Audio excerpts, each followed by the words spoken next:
call to order the Tuesday, July 20th, 2021 meeting of the Frankfurt Plant Board. Madam Secretary, would you call the roll? Member Hale? Here. Member Kevon? Here. Member Mason? Here. Member Schneider? Here. Member Mitchell? Here. We have a quorum. Next item, item 2, is item 1.1 is consider approval of the minutes of the June 15th, 2021 board meeting. Has everybody had a chance to take a look at them? Are there any changes, corrections? If not, do we have a motion? So moved. Do we have a second? Second. All those in favor say aye. Aye. Those opposed? Minutes adopted. Next is item 2.1, financial status and closeout. Mr. Dent? Yes, Mr. Cubine, members of the board, good evening. We are currently in the process of finishing the closeout of our fiscal year ending June 30th, 2021. We have our auditors coming in for final field work July 26th through August the 6th. That's 2 weeks of field work. So we would like to present to you June and July's financials next month. That'll be the June financials that we present to the auditors for audit. So if that'd be all right with you, that's kind of standard practice. We'll bring both those months to you next month. Anything look at this point, just based on where we're looking at June 30th, about where we thought we'd be?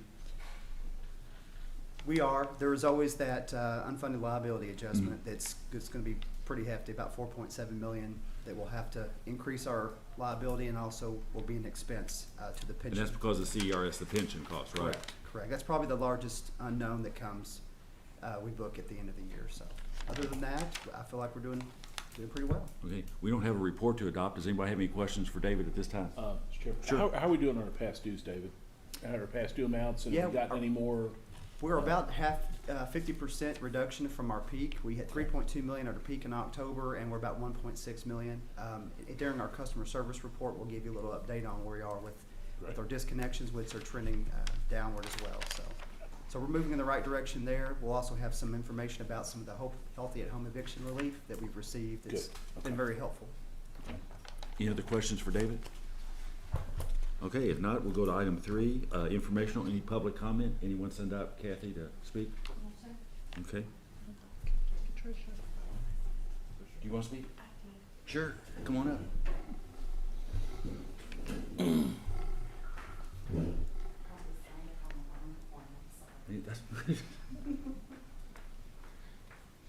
If you would, just introduce yourself for the record. Sure, Patricia Waldridge. Welcome. Thank you. I just wanted to come as a resident and also I guess in a sort of official capacity as well in regards to the rebate that you guys will be speaking of, I'm sure, later on this evening on your agenda. And I was just wondering if there's a way that we can discuss, I'm not sure what the I guess, things behind it on how it goes out to the public. I just would rather, I wouldn't want my $30 back, I guess, on my bill. I think we can do much more with 1.6 million than handing it back out to our residents. I'm sure I probably don't speak for all residents, but I just think that receiving the $20 or $30 back that some people get back, I think that leaving it at 1.6 and then you guys doing something that would adhere to the guidelines of the particular rebate, I think that it would behoove the community in a much more greater way, that if we can come together maybe with the city and the county and all of these entities to see what we can do with that money versus dispersing it back out for $15 off of our bill or $30. I have spoken with a couple of people. I think they do agree, but I just think that there's so much more that we can do with 1.6 million than $15 or $30 benefits the average person. So, and there's so much in Frankfurt that we need for our community, amenities, quality of life, and things of that nature, that I think Frankfurt Plant Board would behoove rather than just $15 off of our bill. Okay. Thank you. Okay. Thank you. Anybody have any questions of Patricia? Or? Okay. Okay. Thank you. I don't have any questions, but I mean, are we able to discuss that suggestion during this meeting? Do we need to put it on the next it's agenda? on the It's on the agenda. agenda. The rebate's on the agenda. It is. Yeah. Yes. It is. So should we hold? Whatever y'all That want to do. till Do you want then? to wait till then, or we Doesn't talk matter. about now? Doesn't Whatever y'all matter want to to do. If you want to. You can do it now if you want to. Doesn't matter to me. Yeah. Yeah, I just want, that way if Patricia has to leave, she won't miss it. Yeah. All right. So can we skip to? Sure. You want to go? Let's go. 5.5? Let's skip to item 5.5. David, you want to give us the overview? Sure, I'd be happy to. I'm sorry. Yeah. 6.5. 5.5. Yeah. Sure, so this agenda item is to consider a $1.6 million rebate of electric operating revenues to eligible FPB electric customers, to return a portion of wholesale power savings resulting from change to our wholesale power supplier. It's been well documented that FPB switched over from Kentucky Utilities to the Kentucky Municipal Energy Agency back on May 1st, 2019. There have been substantial wholesale power savings to the company. This has been this is our single largest expense for the division as a whole, and definitely for electric. So the last 2 years, we've given a $1.6 million and a $2 million rebate in August of 19 and August of 20. So what we're asking the board to approve is to be eligible for this rebate, you must have been an FPB electric customer on May 1, 2021. That marks the beginning of the third year of these wholesale power savings. The rebate would be issued as a credit on eligible FPB electric customer bills. The credit is calculated based on the 12 months prior usage compared to the overall usage, so it's a percentage of your usage of the entire company. Credit will be put on the bills to be received by customers in August of 21. You must have be an FPB electric customer when the electric rebate is issued to receive the credit. The average residential customer would receive approximately $36 based on our initial calculations. So we're asking the board to approve this rebate as we have the last 2 years. Okay. Discussion? As some of you know, probably because I've talked about it a little bit, I agree with Katricia. You know, when we first started doing the rebate, I was not real excited about doing it because I really think that the community would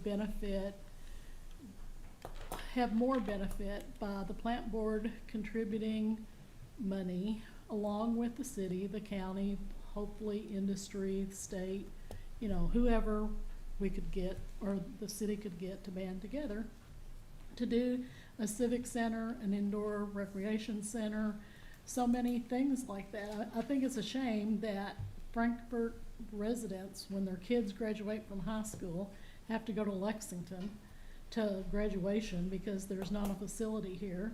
I think back a few years ago when the indoor recreation center was being discussed, we lose money because parents are going to Elizabethtown and these other places for their kids' indoor soccer and swimming and different things that people could be coming here to do that. So I know tonight we've already said we're giving this money back, so I'm not saying that I would vote against tonight's thing, but I do think it's something that we need to consider in the future because I do think that there's a benefit to us contributing to a larger product or larger project that would benefit the community as much as the $36 off your bill would. Any other discussion?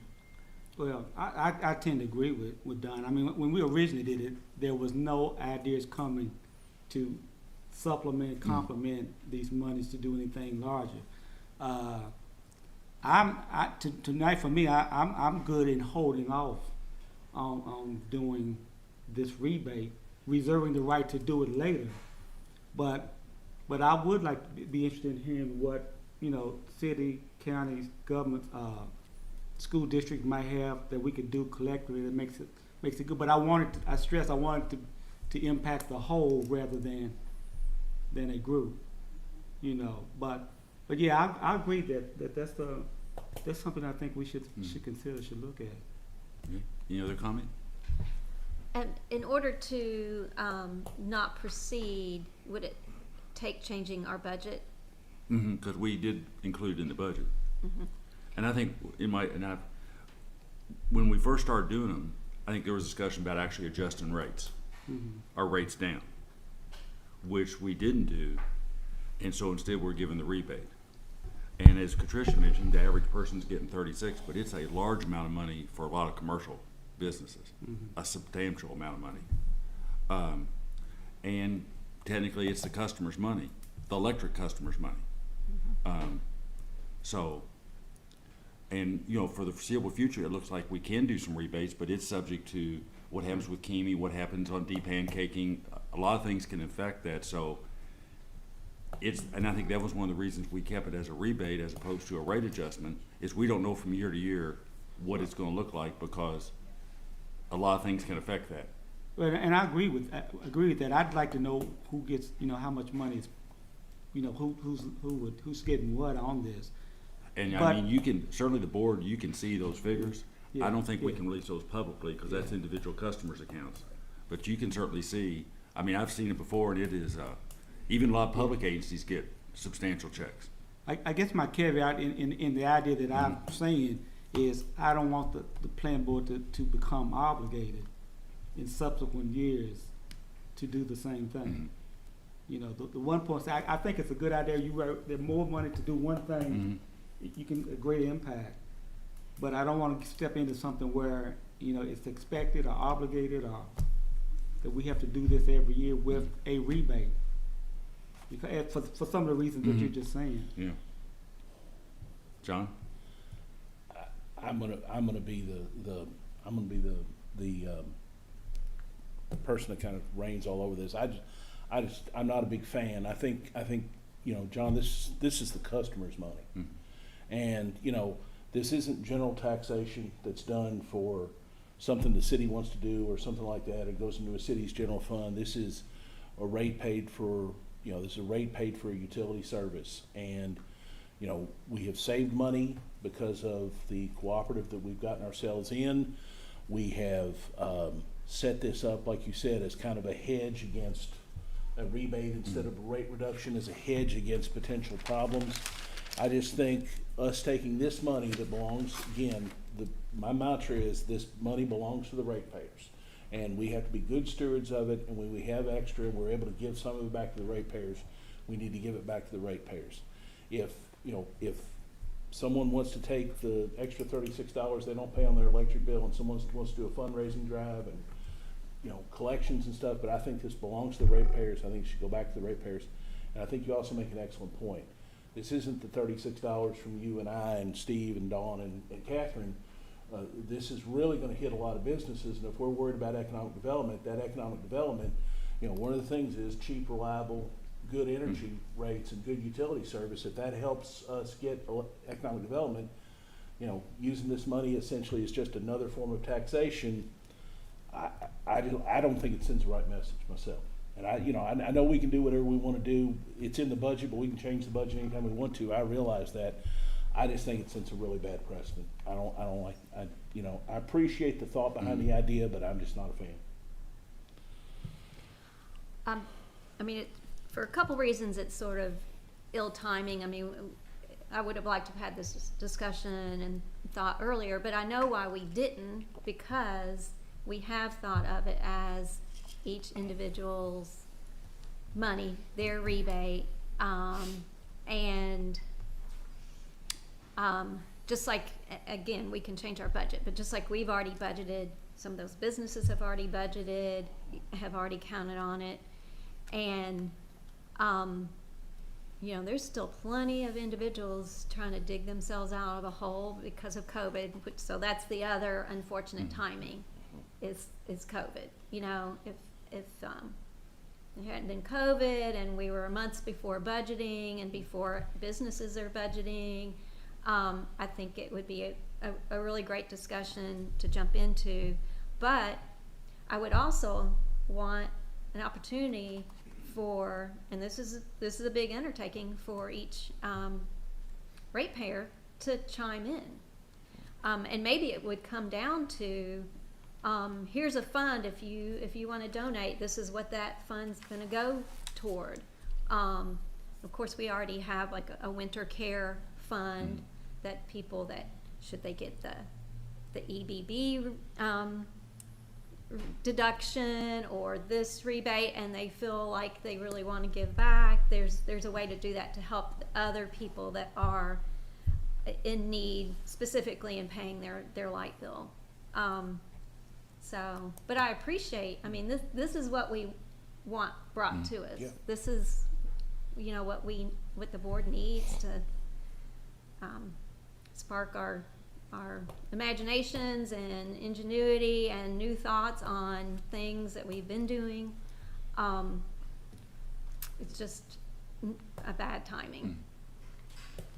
So we've got what's on the agenda is a motion to approve what was in the budget, which is to authorize the rebates for August. So we can either vote on that motion, or if someone wants to make an alternative motion to vote on, I'll leave it up to the board. We need a motion to either vote on this or defer action until a later date. Could we make a motion to go ahead and pay this year, but when we start looking at next year, rather than automatically doing another rebate, that we will look into possibly being able to? Of course, there's nothing to be automatic next year anyway. True. It will It's a depend budgetary on, discussion we're gonna make. yeah, I mean, it will depend on, a whole lot will depend on what Kimi, not so much Kimi, but the whole depancaking and Yes. some of those things, which could eat up this and more, much more, if, depending on KU, if, Yeah, I think though, when we talk about the $36 and the effect that it has on individual budgets, I'm not talking about business budgets. But if you're taking your child to Paducah for some kind of sports event, you're gonna spend more than $36 doing that. So the savings that families would have in having a local venue for some of these things would also be a savings to them, that I think would balance the savings that they get from the rebate. so do we have a motion? I'd make a motion to approve the $1.6 million rebate to electric operating revenues to eligible FPB customers based on schedule given to us by Mr. Denton. Okay, do we have a second? I'll second. We have a motion and a second. Any further discussion? Okay, if not, I guess on this one, you all want to take the roll or just by voice vote? Take the roll. Member Mitchell, Yes. Member Hale, No. Member Mason, Yes. Member Snyder, Yes. Member Cubac. Yes. 4 yeses and 1 no. Okay, so item 5.5 is approved. Go back to item 4, departmental reports. Vint, you want to lead it off or call the roll, call people up? Or Yeah, how you wanna do it? Adam, Adam Hellard, our superintendent for telecom, will give the telecommunications report. Good evening, Chairman, members of the board. The Telecom Report is in your board package. Outages last month were a little higher. Some of it was a storm and just some was incidentals. We had a contractor hit us and then we had another utility hit us. Trouble calls down from this time last year. Everything else looks all right. Update on the fiber next band project. We're finishing up Shattered Ferry this week. So all that'll be spliced and ready to go. We'll test it. And then hopefully next week we'll do the testing and turn on some friendlies out there. So that's good. We're trying to get done over in Ridgeview. We've got a little bit more underground to put in and then that'll be ready for the fiber and testing. We're done out on Louisville Road, Willowcrest. And then our engineering firm has gave us the backbone fiber, which I think I discussed last month. And they gave us their first design, which is for, it's Node 11, but it's Rolling Acres, not landings, Lines Drive, and that area is where the contractors will actually starting this week. So everything's moving along. As far as the equipment lead times, really not too many changes, no good news anyway. So we're still pushing. Hopefully things will start coming together. I'll be happy to answer any questions. Any questions? Okay. Adam, thank you. Next one, customer service. Oh, we have, we don't have any potential related party transactions None to have been report? brought to my attention unless there's something that we need to be discussed tonight. Okay, okay. Next one is customer service.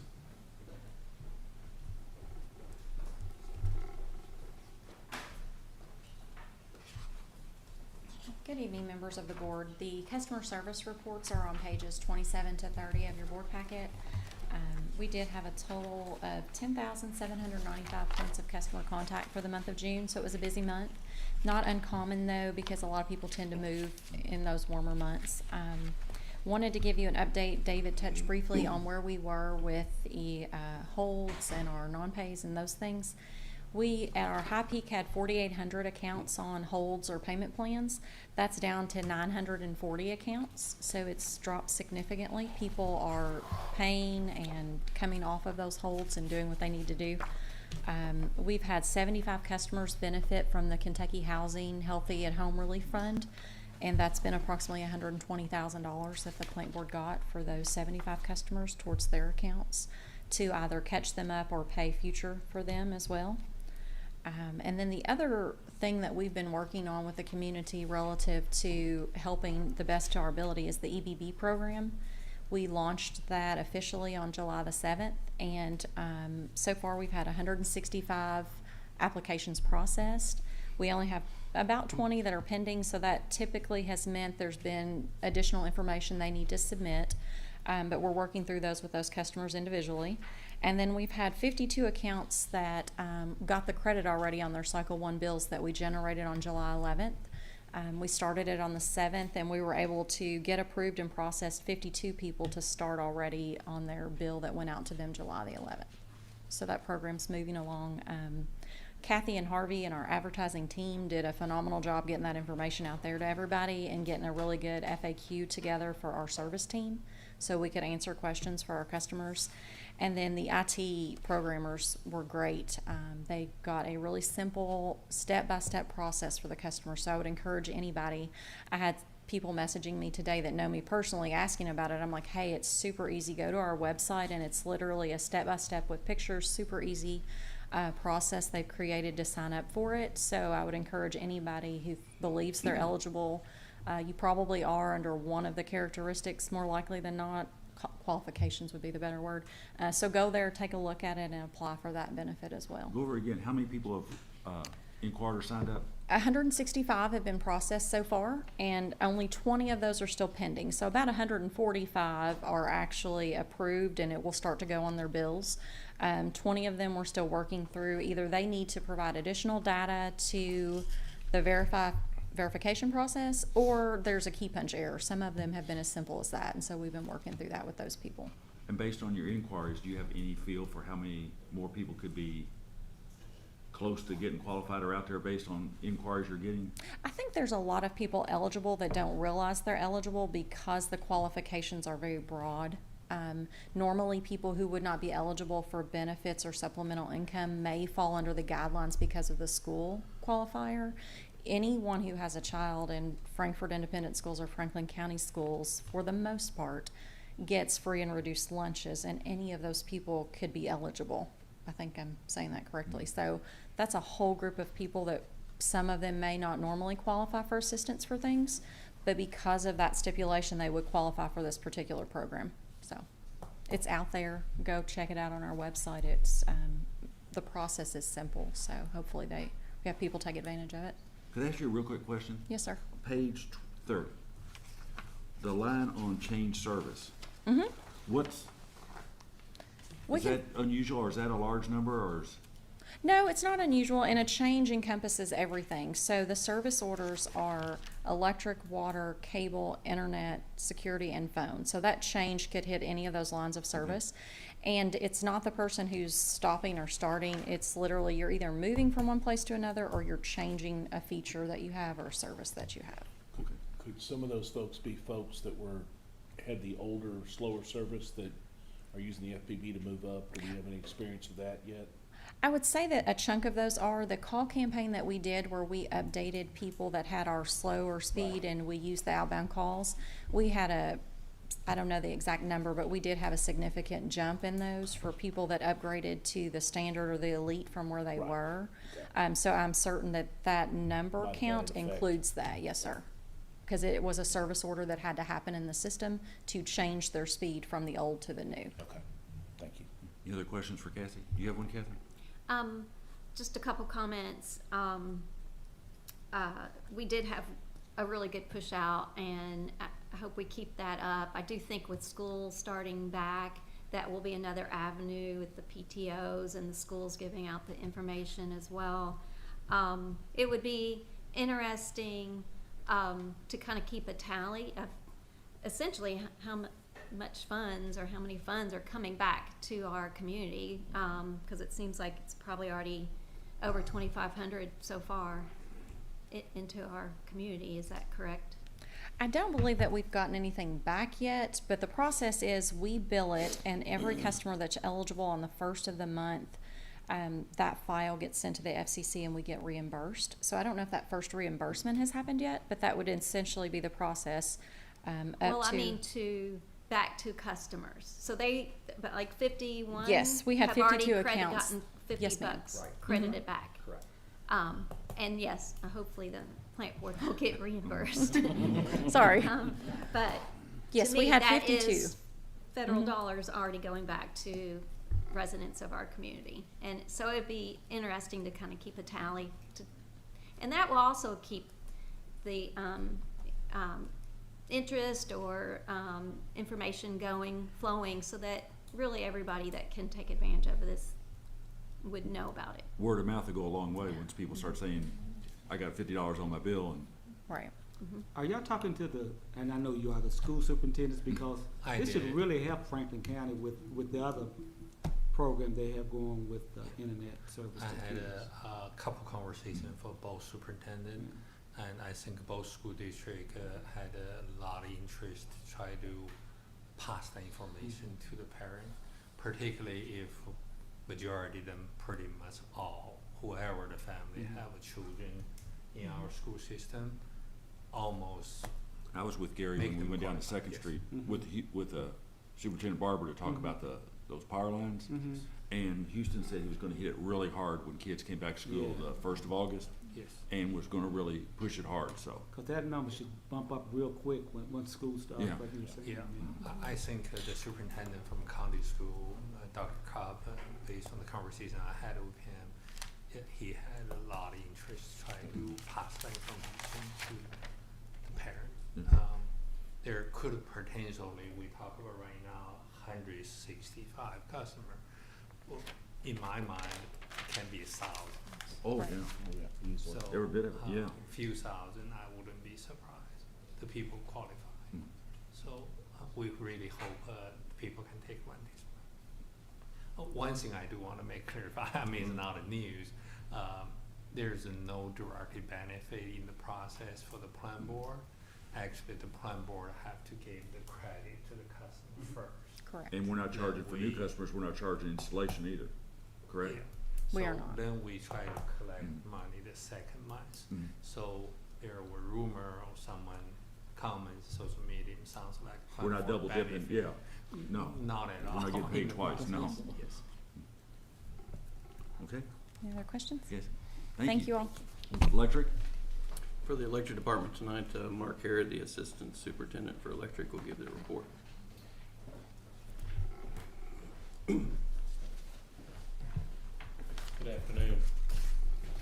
The electric department board report starts on page 31. If you'll see, our SAIDI number there is at 51.8. The next page is our pie chart, of course, shows our outages. The birds and the unknown, of course, are the two biggest ones on that one. And if you skip over to page 34, it'll show our top 10 outages for the month of June.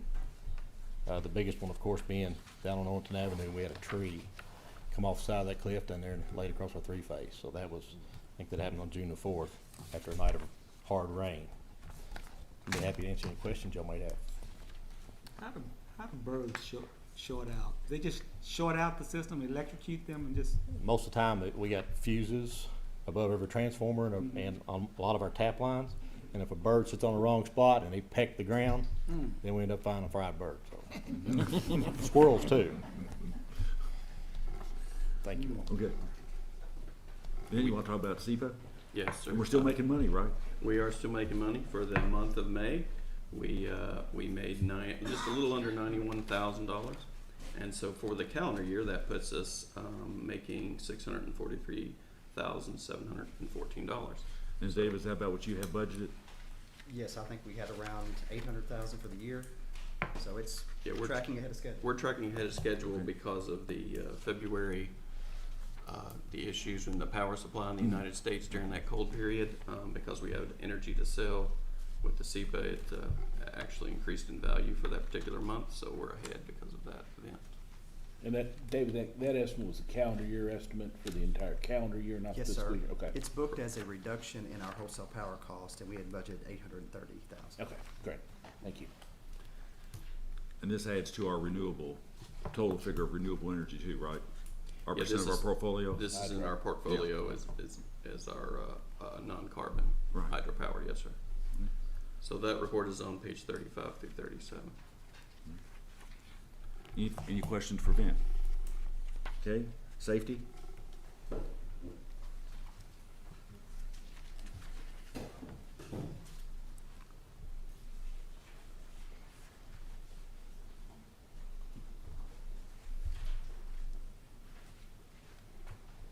sorry, I usually, KYMEA takes a little longer than that.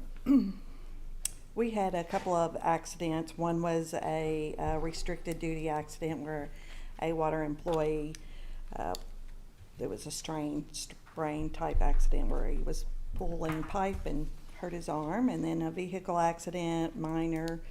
One of our security trucks banged mirrors with another oncoming vehicle, so both of those relatively minor, no injuries. And you did good on the workers' comp this year. You wanna talk about that? I'll be Because glad to. we're gonna work on spending that money later, so. Right. We will be meeting with our agent hopefully next week and receiving a $11,000+ dividend back on our workers' comp premium. So, and that's based on partly on our performance, and so we're really proud of that. So hopefully you put it to good use. I think it's about to be spent. I'm not sure, but. Water distribution? Yeah, Brian Bourne, the water distribution superintendent, will give the report. Yeah, those sprains and strains are tough on us water guys. Yeah. Good afternoon, Board, Mr. Chairman. The water distribution monthly report is on pages 41 through 43. We installed 5 new services. We had 6 main breaks, and we had 4 outages. Also on the 2nd Street Tiger Grant project, we're about 92% complete. We can kind of start seeing the light at the end of the tunnel for the water guys, so we're excited about that. Now, after you finish there, what's left on restoring the street to normal vehicle traffic? Well, once we come through and we do our part, and then you've got storm, and you've got sewer going in, and then you've got Pace Contracting that's coming behind them, and they're gonna be doing the sidewalks and the storm drain up there. So all that has to be done before they can come in and do that final paving. So what There's they're quite a few steps left then, aren't there? Yeah, there's quite a few steps left, but what's being pushed right now is they're trying to get the section from the school taken care of from the 2nd entrance back up to Taylor. So once school starts here in 2 weeks, so everybody's under the gun down there trying to get stuff done. But for us, it's gone pretty well. So we got about 4 tie-ins left to do, a couple services to change, and we'll be about finished. So Okay. I'll ask any questions. Any Other questions? questions? Okay, thank you. All right, thank you. Water treatment. That's Julie Roding, our water treatment plant superintendent. I think when she's done, Mr. Chairman, David Billings will give an update on the reservoir. Good evening. The water treatment plant report is on page 45 in your board packet. June was a typical June for us. We treated 230 million gallons. We were averaging about 7.7 million gallons of water a day. Rainfall was sporadic, so we had a couple of incidences where we had some high flow and some high turbidity in the river. So that resulted in some pretty good water flow coming down over Locking Dam number 4, about 3 billion gallons of water a day. You know, I talk about the water and the rainfall a lot, but that's our source. So it's real important that we have plenty of it and that it's in good quality. And I'll be happy to answer any questions. I just had one just out of curiosity. I just noticed that the treatment is down this year compared to previous years. Is that a trend, or is that just something unique to this year, do you think? I think we're still seeing a little bit effect of COVID I just noticed today coming in here at 4:30, we're starting to see some state traffic back. So I think as we get the businesses back open, we get the state back a little bit more often, I think those numbers are going up. But I think what we're seeing is an effect of COVID. Thank you. Right. David? David?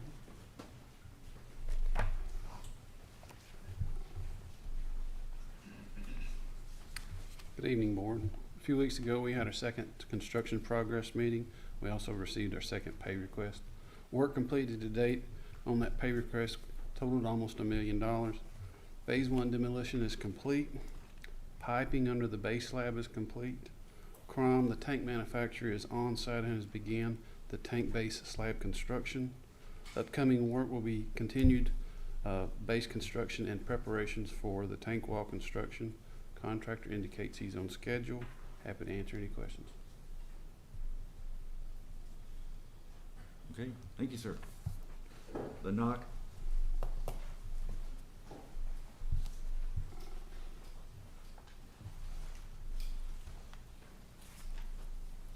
Good evening. In June, the NOC report's on, I believe, page 47 of your packet. It looks like in June, the NOC handled 4,244 phone calls. So it's a pretty busy month for us. We had a few isolated outages and, just different things. It doesn't take long to make it a busy month. 703 locates, which is we're still tracking a little high. It's still been busy. It's warm weather. We expect that.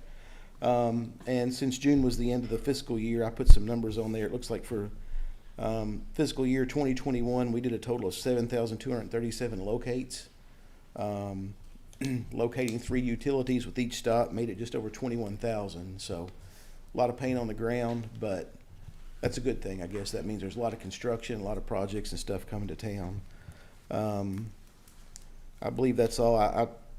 We are in the middle also of interviews for the locator positions that was approved, a couple of meetings ago. So hopefully some relief is coming. So I'm optimistic. Did we get quite a few applicants for the? We had a few. That's a pretty specific job function, so it's really hard to find folks that do that specific job. But we've been doing some recruiting and word of mouth and obviously advertising. So I think we have a couple of decent prospects. So again, I'm hoping the next 2 or 3 weeks it looks a lot different. So any questions? Anything I can answer for you guys? No? Okay. Thank you, sir. Thank you. Next item is item 5.1, consider award of bid invitation number 1720, annual price contract for distribution transformers to Cape Electrical Supply. And I might just add that Vince's prediction unfortunately was correct in terms of pricing, so. Right, and this is the final annual contract. It didn't get completed before the deadline for last month's board meeting. For our transformers, we send the bid every year to lock in pricing for the year on most of our transformers that we generally purchase. The vendors bid with the understanding that they're locking in pricing. The quantity is an estimate. We could exceed or fall short on our orders. They're awarded all or none. So if they don't bid all of them, every vendor that bid all of them, but we don't bid per transformer. It's just a whole package. And we sent the bid to 10 vendors and we received 3 responses. The low bidder is recommended Cape Electrical Supply. They met all of the specifications. The current contract for the last fiscal year, we spent approximately $260,000. And this reflects about a 54% price increase compared to the pricing last year. So if you have any questions about it, I can try to answer those. I had one. The delivery times for the winning bidder for the single phase pads seem to be a lot longer. Is that going to be an issue? That 40 to 42 weeks is right. That was one of the issues that stood out to us. Our engineers that looked over the bid in electric department went ahead and went with the low bidder. hopefully we can get that for the single pad and, Okay. get those orders out Right. quicker. As soon as and- possible, okay. But yeah, that was something when we first opened the bid that we thought might be an issue, but they still Okay. recommended Cape. Okay. Any other questions? Do we have a motion? So moved. Do we have a second? Second. We have a motion and second. Any further discussion? All those in favor say aye. Aye. Those opposed? Approved. Thank you. Next item is item 5.2. Consider award of bid invitation number 1721 for 15 kV breakers to Siemens Industry, Inc. in the amount of $247,256. How you doing, Mr. McClure? Doing good, thank you. Good evening, everyone. Item 5.2 is another bid award for 10 15 kV breakers. Staff prepared the bid invitation and distributed among potential vendors. We received 2 responses. After reviewing both of the bids, staff recommends awarding to Siemens Industry, Inc. in the amount of $247,256 with a delivery of 147 days, which is also very long, but about the best we can do. The bids were evaluated on overall cost and how well each bid met the specifications. This order will be it's actually for 2 projects, the T23 replacement and T54 projects. We just did it all in one bid, but they're going different locations. Hopefully there for the price saving reasons. Again, both these projects are budget projects. The T23 replacement project has $1.44 million in the budget and $2.328 million in the budget for the T54 project. Be happy to answer any questions. Any questions of Travis? Do we have a motion? So moved. We have a second. Second. We have a motion and second. Any further discussion? All those in favor say aye. Aye. Those opposed? Motion's approved. Thank Thank you. you, sir. Item 5.3, approve amended network services contract with KET. Harvey, Mr. Chairman. it wouldn't be a meeting without you, sir. Well, I thought for a second this month I wasn't going to be up here, but here I No, we am. would have brought you just. Alas, here I am. Yeah, just to say hi, yeah. The board has previously approved a standard network service contract that's used for our fiber delivered dedicated internet access and point-to-point fiber circuits. Staff is engaged with KET back in March for a renewal, and KET has requested changes to sections 4B and 6 of the contract. Staff attorney reviewed these changes and it meets with his approval. Due to the changes in this form contract, staff asked the board to approve the contract with KET with these 2 modifications and also permit its use as a standard form contract as well when in the future such modifications are required. So happy to answer any questions, Mr. Price, as well. But this has no financial implications and no service changes, right? Yes, sir. Anybody have any questions? Just for public information, can you summarize the changes? I would defer to Mr. Price. The indemnity provisions are one, and then a termination for convenience clause that they wanted some changes to. So Mr. Cubine pointed out it's no service change or financial change. And this was just basically, in this generally a change in state contracts they're making? Yes, sir. Across the board? Yes, sir. Correct. Thank you. And some agencies want the changes and others don't. And so that's the reason for the modification to we have 2 form agreements that we can use when Harvey and his crew are out making deals with folks. Okay. Do we have a motion? So moved. Have a second? Second. We have a motion and second. Any further discussion? All those in favor say aye. Aye. Those opposed? Contract's Thank you, approved. sir. Thanks, Harvey. Next one, 5.4, consider approval of Kimi Duke Energy PPA. Gary? Yes, Chairman Board, and basically this is the plan the KYMEA had in the integrated resource planning since last August. This is a part of the plan. As you are aware, the KYMEA had a total power supply from the 90 megawatt gas peaking capacity and to 100 coal as our original contract. So part of the process last year, the KYME board approved it and supported by you authorized me to approve that first is reduce the 90 gas from Paducah to 30. I mean to 60, reduce to 30 megawatts, and also the 100 megawatt coal going to be expired next year. So that one is not going to replace. This is a part of a kind of replace for that by the new Ashwood 54 megawatt solar and the 30 megawatts purchase power in the marketing, which is KYME had the bid process, RP process last June. So they had a lot of negotiation. The FPB Board and the management notifies us they are kind of ready to close that, to ask the FPB Board consider in next FPB Board meeting to approve this agreement. Basically is it's a market purchase power. FPB also going to have additional 50 megawatts transmission capacity. This is just behind those give us a more firm capacity energy, and we can handle risk a lot better than before. Just in case something happens in Texas, then we can be much more solid.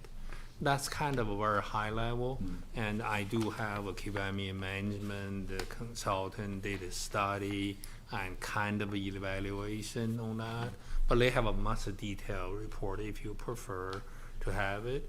And also KPMG last meeting, the management did a presentation.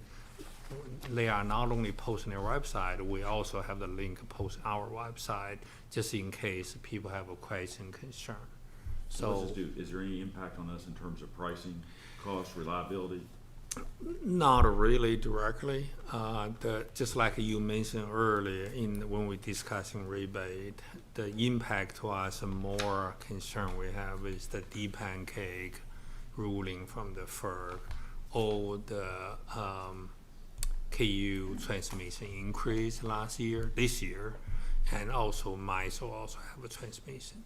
Those impact is probably far more than the one we have in here. Just real quickly, where's the issue at right now on the de-pancaking? The de-pancake, we are still in the middle of the appeal on the FERC, and also there are lawsuit in the appeal court between the party. So I think both parties filed a lawsuit. So it's kind of in the process. It's probably going to be a pretty long process too. Yes. Any questions on this? So this essentially is backup capacity for the most part to replace peak times sort of thing. Okay. We reduce 130, right, and this is the 30 weekend. Move it back in. This is backup at a guaranteed price. Yes. This is the guaranteed price. Yes. So what happened to Texas doesn't happen to us in terms of if you need backup. Correct. All of a sudden, there is a benefit. We can directly nominate, purchase the power from this resource to us. There's an option in here. We don't have to take it. We don't have to pay it. Every year they can evaluate to take another 30, just in case of market. But it's a pre-decided price. That's the kind of benefit we can have on that. But most is the firm capacity, firm transmission. We know. I mean, firm energy, firm capacity. So just in case something happen, there's also have a value. KPMG potentially not necessarily just take the energy for us. They can nominate the energy, then sell that to the market tomorrow.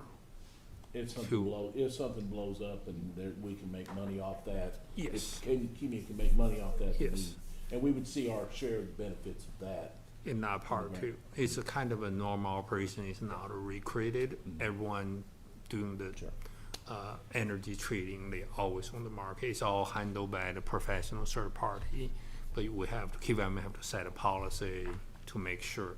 I'm just want to say there's some direct benefit potentially by that. Yes. Any other questions, Gary? And this is a 5-year? This is a 5-year agreement. So it's really kind of brace agreement, not the long agreement we had before 10 year. And this is also based on the market, also based on their average energy cost. So it's not based on, say, predetermined other party can make money through it. It's the portion of the energy which is the most cost, strictly based on their portfolio cost every month. And just to point out for the public, I mean, you're bringing this to us prior to representing us at Next week, KYMEA yeah. because Yes. we have Tomorrow, yeah. passed, Yes. Right. And we- resolution, or was Right. it a motion, Yes. that anything above a year, you need board approval. Exactly. Any kind of long-term, I wouldn't say liability commitment, we would ask you to give me or representative, give me authority to go to vote. So, do we have a motion? If it's in order, Mr. Chairman, I would direct our general manager at the next Kimi meeting to cast a vote for this proposal. Okay, and then do we also need to approve it, or just give you that authority to vote for it, Gary? It's authority, I just want you in the loop, nothing What surprise. John said gives Yes. you the, so we're Yeah. basically, John's motion is, Hans, is that okay? Is that Yes, sir. in light of what we did? You can back The, up. the Yes. motion is essentially to direct the general manager to vote for this at the next Kimi meeting. Yes. okay, do we have a second? Second. Any further discussion? All those in favor say aye. Aye. Those opposed? It's approved. Thank you, Gary. Thank you. Item 5.6, consider approving a resolution of the Board of Directors of the Electric and Water Plant Board of the City of Frankfort, Kentucky, authorizing defeasance, redemption, payment, and discharge of the Board's electric and water revenue bond, Series 2015A, authorizing the deposit of existing monies of the Board in a sinking fund for the series of 2015A bonds sufficient when combined with existing funds held therein to defease, redeem, and pay and discharge the Series 2015A bonds through December 1st, 2024, authorizing the execution and delivery of the escrow deposit agreement by and between the Board and U.S. Bank National Association as escrow agent, authorizing the execution and delivery of all additional agreements, documents, and certificates necessary to achieve the defeasance of the Series 2015A bonds and taking related actions. I didn't get all that, Mr. Chairman. Yeah, Can you repeat that, please? I'd like to really emphasize the fourth sentence, if we could go back. Mr. Denton, Thank you very much. just keep it short, buddy, it's a Yes, long motion. We've got Mr. Mark Franklin, our bond counsel with Dinsmore here. I'm going to have him to help us walk through this and present it to the board for approval. I suppose we make sure no one can challenge the resolution afterwards, right? That's what we're paid for. I'm Mark Franklin with You Dinsmore. don't charge by the word, do you? No. No. I'm not. I'm Mark Franklin with Dinsmore and Shoal in Louisville. I serve as bond counsel to the board. I'll say just quickly from a personal perspective, I worked on the original financing for this facility, and so, I always drove by to see it go up, and then I got a tour from David and Hans once it was finished, and so to be back here tonight to talk about this is unusual and exciting as bond counsel to have an opportunity for this kind of discussion. So it's a pleasure to be here for this. The resolution would defease the 2015 bond issue, which financed the building. The bonds actually can't be paid off, if you will, until December 1st, 2024. And that's because investors, when they bought the bonds, wanted a guaranteed amount of time that they would be outstanding, that they would get their interest payments that they had been promised. But what you can do in this circumstance is defease the bonds. That means you can take amount of cash, put it in an irrevocable escrow, and fund it to pay interest and principal until the bonds can actually be paid off in December of 2024. And you can invest the cash you deposit so they can earn whatever interest you can earn to help towards that. And that means bondholders can then no longer look to the plant board for payment of the debt. They can only look to the escrow agreement. So it basically releases you from your obligations with respect to the bond issue in all matters, except for the fact that they're still technically outstanding during that period. The bondholders are restricted to the escrow agreement.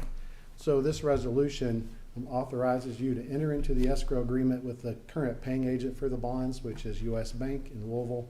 It authorizes you to take all the other necessary steps, which includes the financial advisor, Raymond James, which was retained at an earlier meeting of the board. They will do the calculations that determine the payments that need to be made through 2024 and on December 1st, 2024 to pay off the bonds.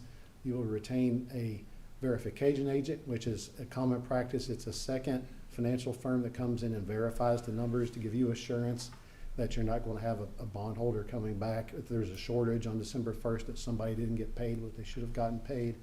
And in reliance upon those two activities, I will provide a defeasance opinion both to you and to the paying agent and to bondholders on the funding date that the bonds are then therefore defeased and the claims against the board released.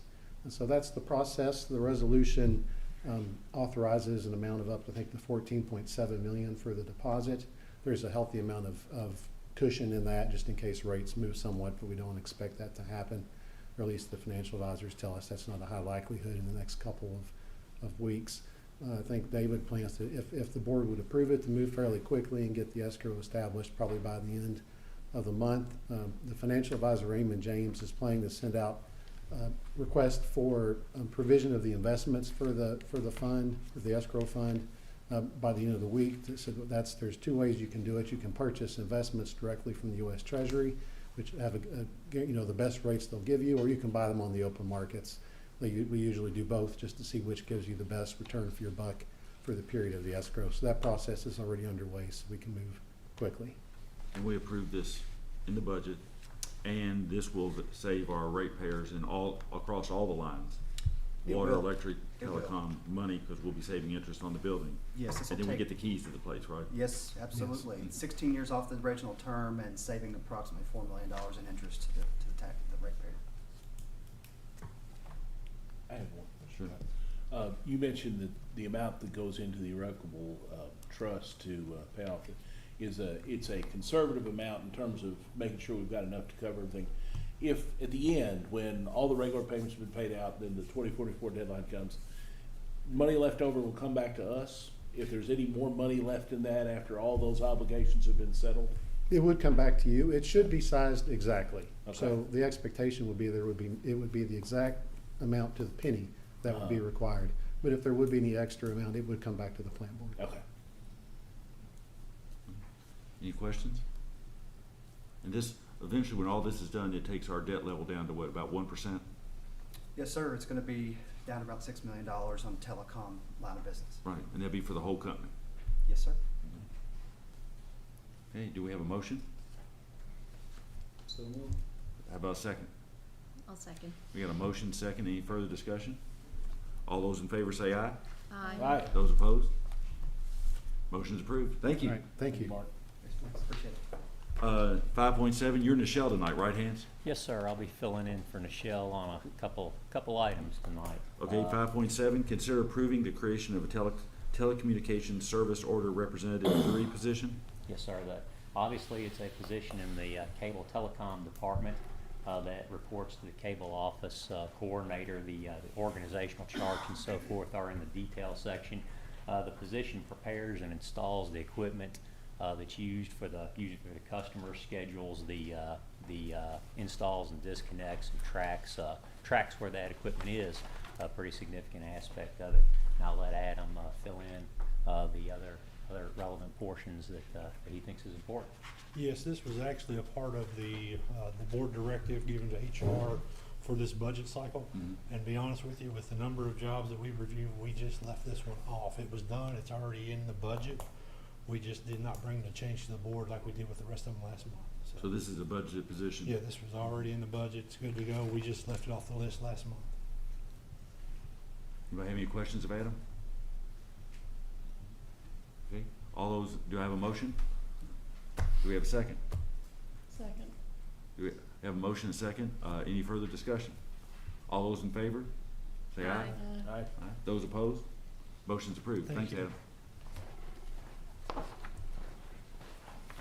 Next one is item 5.8. This came back from last meeting, and I know Nichelle and the staff have been doing a lot of work on it.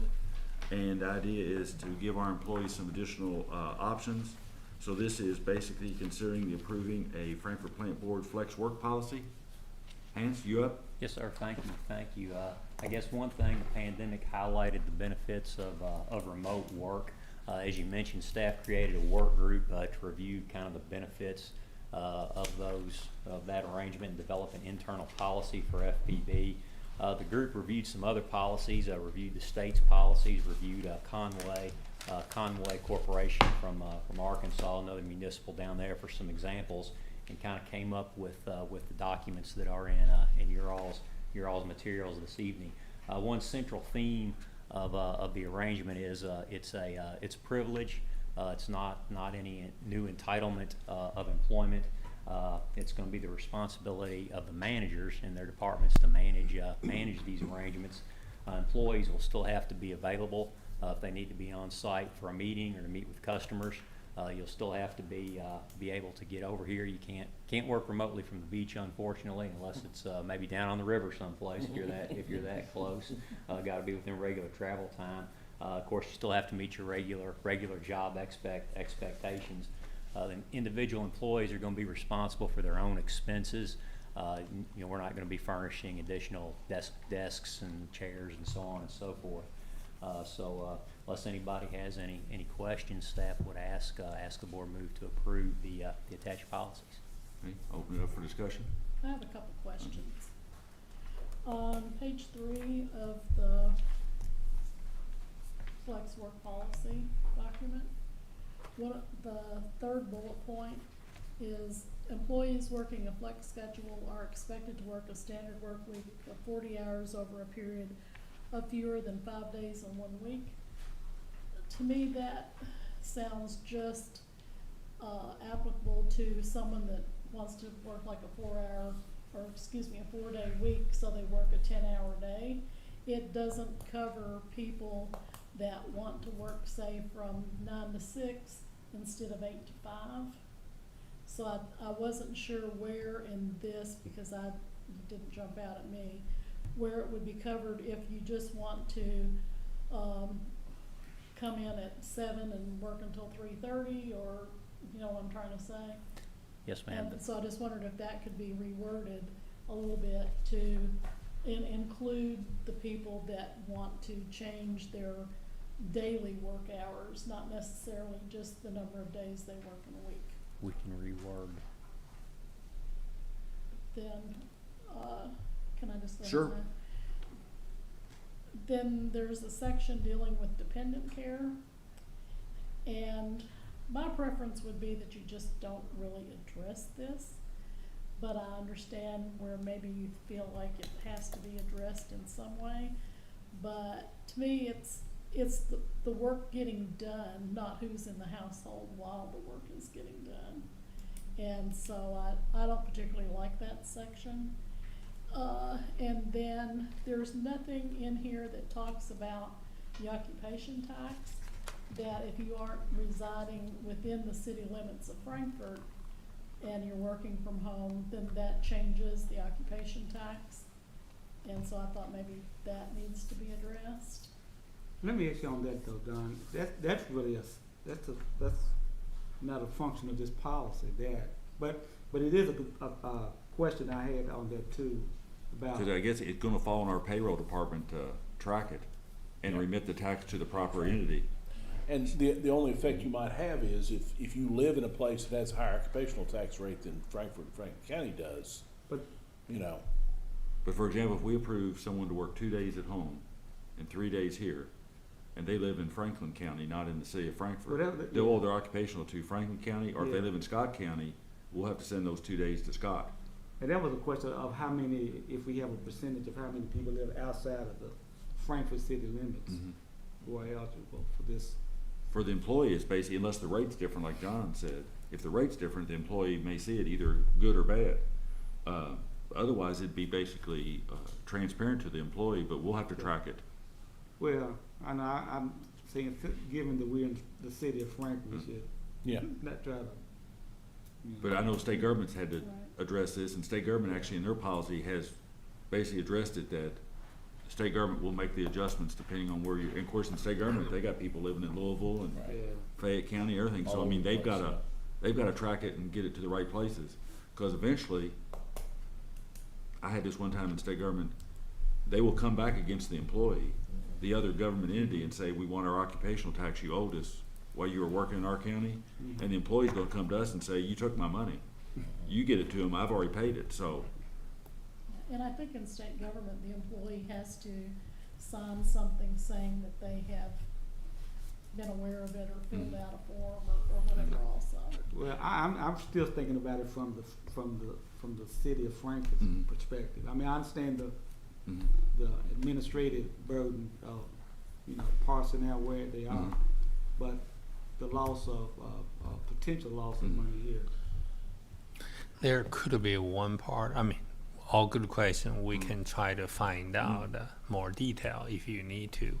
But one thing I do like to mention, a lot of our employees, like the people working in the field, in the crews, they might have some flexibility, but I'm not really sure we're ready to let them stay working from home.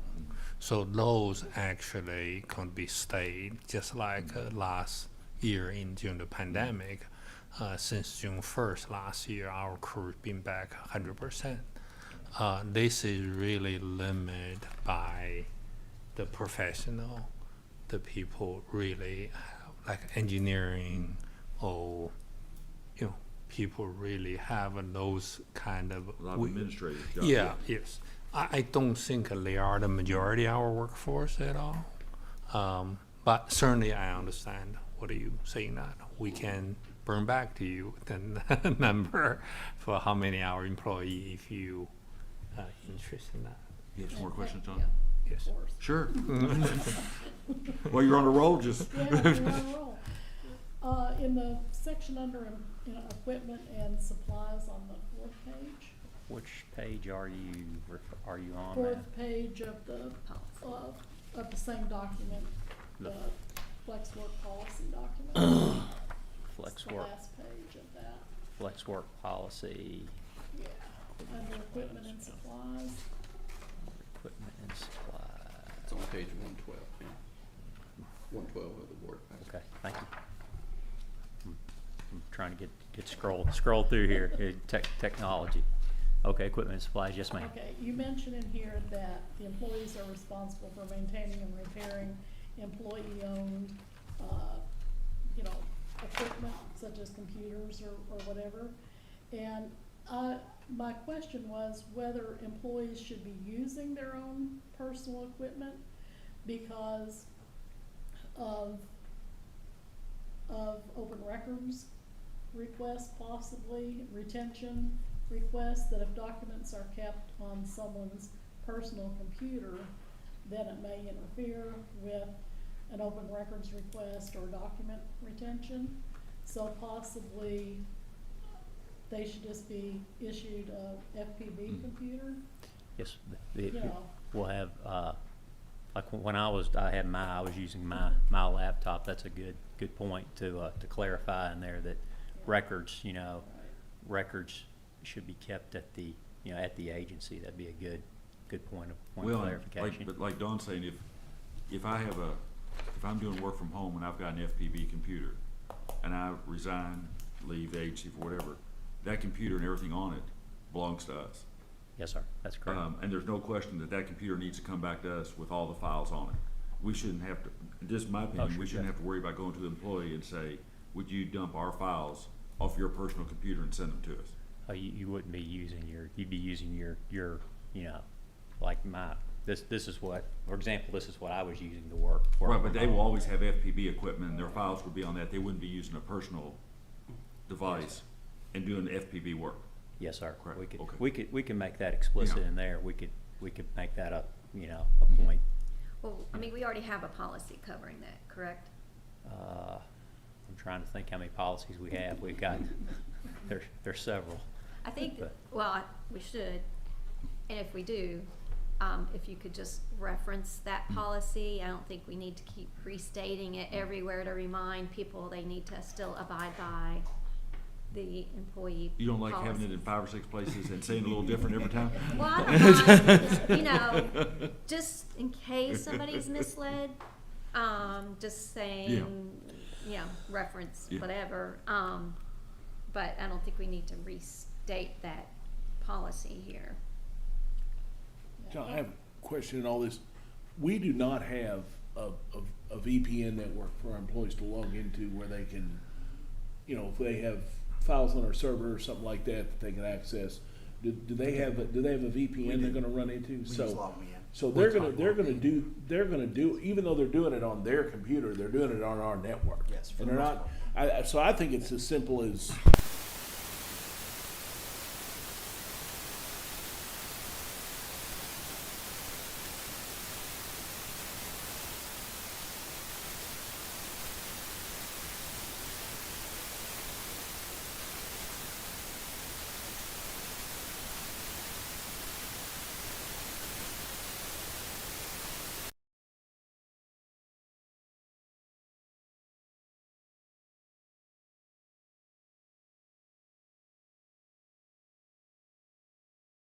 All I had was my laptop, my personal laptop, Right. but they went through with us how to set that up, so Right. I can sit home and log into my computer upstairs at my Yeah. desk and do Right. anything on that computer from my house. Yes. Or, you know, from my parents' house or Right. wherever I have internet access. Mhm. And a few months down the road, I got commissioned an FPB computer, so which I now have at home, but yeah, I don't have anything of hours on my personal computer because I was doing all the work on my computer upstairs, just like I was sitting in front of it. Yeah, I think it's a great policy. I really hope we can do it. But those are just the questions. I'm done. I might suggest this, we've got two options here. We can vote to accept the policy tonight and approve it. Or, I know a lot of employees are anticipating this, wondering, we could basically approve it contingent on making these changes, bringing back the final document, and go on and let you all sign up employees, get everything set up, and then, so people can go on and be making their plans, you can be evaluating positions and everything. What's the board's pleasure? Well, I have a couple of Sure. things. Okay, premature. Back to the occupational tax issue, which I know, you know, there might not be a ton of employees that are able to do this, but, this might seem strange, but what if someone does live in a, less, occupational tax area, so they sign this, but they, for whatever reason, still come into the office, but how would that be handled? It's prorated based on the time you spend in this jurisdiction, compared to. So just because you've gotten approved, but you end up showing up here every day, even though you have the flex work schedule, how is that gonna get? When we do it in the state, we report, every pay period, we report all of our leave time. And now that we report that, we also report our telework time. Now, for me, it makes no difference. I work in the city of Frankfurt, I live in the city of Frankfurt. I have one of my employees who of course but she lives in Lexington. She's the only person I have who lives in Lexington. So when she turns in her timesheet or every pay period, if she does teleworking, she marks down the number of telework days she has. And then our personnel, our HR folks, or payroll folks, take essentially, 1/5 of a week or whatever and pay those taxes to the city of Lexington rather than the city of Frankfurt. So it's based on essentially your timesheet Yes, and it's not the time you report, not what you're the approved to do. policy Yeah. or the flex Because schedule. we're the same way. If, this person is scheduled to be off be teleworking on Monday. If a legislator calls and she comes into the office, and she reports no teleworking for that week. So, yeah, pretty simple. And my other question is, on the, second document, the, employee guidelines, right there on that first page under B2. So, superintendent is marked crossed out and general under managers crossed out. So this is about who, can recommend approval. And it's the word left is manager. So is that a person's immediate supervisor? And that's always gonna have, person's always gonna have a title of manager, or is it whatever manager they're under, they're the person that's gonna approve it? Can you, I don't know. The intent was their immediate manager. Okay. So it wouldn't have, so everything would not have to be approved by Gary. Okay. I would just look back on the policy Cause I tried to see if that mirrored the language in the policy, and I'm not certain it does. Which So, way would you prefer it read? That everything has to come up one level or two levels, or? no, I Okay. think their immediate manager is Okay. fine, as long as that's clear in our policy, or at least not, contradicted in the policy language. You have anything else, Catherine? No. Steve? But Catherine just took one of my two questions, so I don't have to ask that. How do you, under safety, how do you verify that a flex employee completes a safety checklist? Or a flex employee is responsible for ensuring that the workplace is safe? I mean, is there a certification that they have to sign that says that we have, you know? Now you've done it. Hey, the last time I spoke, somebody came to the podium. I won't be delivering it They're certified. Oh, okay. We did talk to Kimi, our workers' comp carrier, about how, if they had any suggestions about how to handle it. Which is not our electric supplier. Not. No, it's the other. It is, right? And they actually have about 200 employees working from home, and said they really didn't make any special provisions for that, other than they did provide a checklist for employees. They did some training. There's of course some ergonomic and electrical safety things that we would do anyway.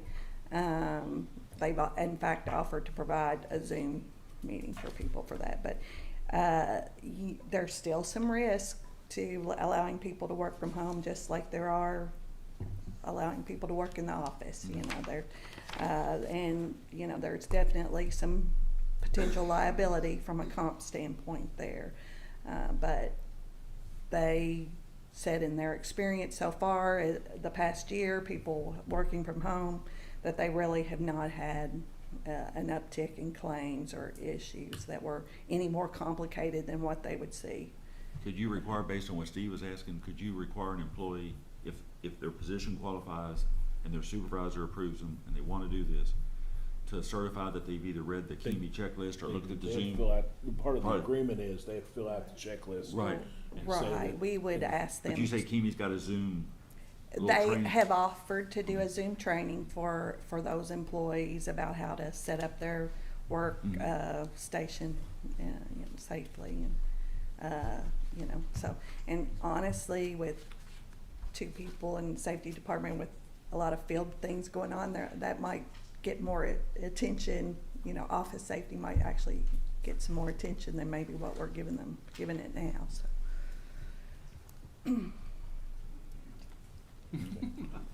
You gonna let her go, Steve, or you wanna? Yes. Do you have another one, Steve? Just a minor, what is an occasional flex location?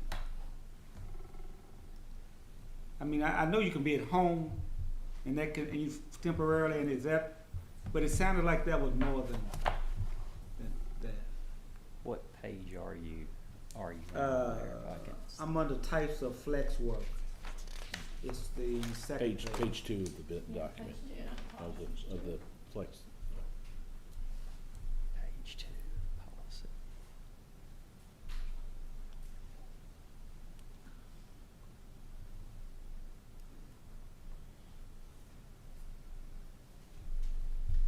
The third bullet point, where you're eligible to work flex location or flex schedule on a temporary short-term basis.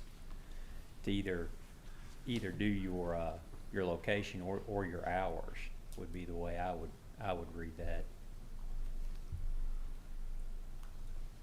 So I guess, let's say that, and I know this is a stretch, but let's say that my kids want to go to Kings Island and I need to take them, but I can stay in the hotel room, getting approval that I need to work from home for whatever the legitimate reason is that I could be, that's not, I'm not using a good example, but you understand what I'm trying to say.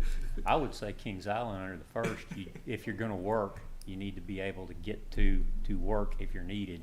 So you'd be hard to do from Ohio if you, Okay. under So your if I had to example. stay with my elderly parent or something, then that could be my, and got it approved, that could be my alternate. The elderly parent, this was one nuance to it, I would refer that under, if somebody came and said I needed to stay with my elderly parent, I would be looking at the FMLA rather than some type of a flex work. But can you just give me an example of an alternate location? I'm just trying to see what that would be. I think it just means instead of in the long term wanting to work from home, you're just wanting to work from home for the next month or something. And so therefore it would be the occasional rather than actually being long-term working from home. I could see, like, maybe example I was thinking of, I think Ms. Hale's kind of what the intent was. Let's say your office is being demolished or reworked or something like that. Maybe you would temporarily for a week or 2 weeks work someplace or something like that. I don't know. That's kind of. I just didn't see the distinction Here's- between flex location and, but that's fine, I'm good. Well, I understand, well, I believe I understand. So if you go to get approval, your immediate manager might approve an occasional, as opposed to you saying, I'm gonna do this forever until I end the agreement or you do. It's showing a short term, so that maybe it would there'd be more leeway in approving it as opposed to something that they're having to approve from here on out. So The the flex location, the flex work, this whole thing, isn't it? Is it a permanent? I mean, if everything runs smooth, is this a permanent assignment, the flex? Nichelle has chimed in here and says occasional flex time is when someone doesn't regularly flex the schedule but needs to stay home because a plumber is coming. So she gives a good example, and she says Dawn is correct. So That'll never happen again. But Mr. Mason, I think that last question, when I read the agreement, it is for here on out, and unless there's an end date written in there, but you don't have to. But either, I guess, the manager Can revoke it or anytime, the yeah. person, the employee can end it. But otherwise, it just is from then. It's not like an annual thing to be redone or anything like that. And I think it kind of goes back to what we were talking about, as I understand it, and I think that's part of where Dawn's concern comes on the word, the dependent care. The criteria, as I understand it, is kind of threefold. One, is the position appropriate for flex? Is the employee who's requesting it appropriate based on their job, so forth, and it's gonna be based on their performance. If someone comes and says, I wanna work flex because I've got obligations at home I wanna take care of, that's not a reason for us to approve it. In fact, that kind of gets away from being the primary reason that we're approving it is duties stay the same, responsibilities, no change in performance, all those things. If other things enter into it, then that becomes the supervisor's responsibility to deal with it. But the supervisor shouldn't be saying, well, don't you have an elderly parent at home that you're taking care of, and are you gonna be able to pay attention? We gotta be very careful stepping into what goes on in a person's home, as long as the job's appropriate, the employee's performing, and the work's getting done, then that's kind of our criteria. We really don't get into what's going on, whether they're running an auto repair business or something else on the side, unless there's a performance problem or something else, then we have to deal with it on a case-by-case basis, right? that's correct. It would be a lot like any other, workplace issue. You're looking at the performance of the work product, and the dependent care comes. There's several other policies that are mentioned. Conway has a provision in there about that, and there's some other companies that mention that too. So it's really up to the board. But I agree with you that it's really just a performance. The past year has really been, people, kind of went out, with no real guidance at all. here's your laptop and try to set up and do your work. You know, it was a pretty successful process. Just like what you said, is the performance there? Or can you answer the questions that are presented to you? Can you get the work done? Yeah. You know, so that's really Quality, the quantity, all those things, is that? yes. Are you accessible? I mean, when somebody sends you an email, are you maybe you're not right there that second, but are you responsive when somebody calls you? Are you responsive to your client? So So saying I'm about ready to finish the front 9 is not a good. that's not a good excuse. That would be your excuse, Mr. Chairman, but, Hold on, I got to get gotta I've play, lost my ball. I'm play trying to through get here. it. Yes. Well, I think either in the policy or in the guidelines, it does say it's not a substitution for, potential use of FMLA. Right. So I kind of feel like Don does that. This is singling out one thing that could keep you from actually doing your job appropriately at home, but there's a lot of other things besides another human being that can interrupt. Yeah. Could interfere even in the office. Yeah. And it kind of is singling out, actually, that would be the nicest thing that would interfere, so maybe we don't need it since there already is, it's already pointed out, it's not a substitution for use of FMLA or something else.